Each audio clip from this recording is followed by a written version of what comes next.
Bhojpuri industry के बात करी त दिन पर दिन इ प्रगति करते जाता। खास करके भोजपुरी म्यूजिक इंडस्ट्री प्रत्येक दिन भोजपुरी में नया नया गाना आवेला। लेकिन कुछ समय से भोजपुरी म्यूजिक इंडस्ट्री पर एगो आदमी राज कर रहल बा, जेकर गाना आवते ही वायरल हो जाता।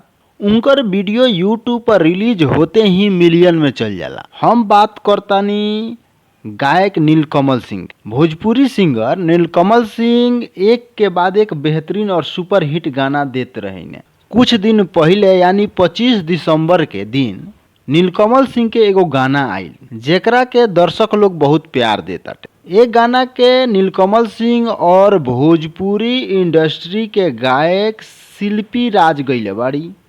ई म्यूजिक वीडियो में नीलकमल सिंह और नीलम गिरी के शानदार केमिस्ट्री देखे के मिलता।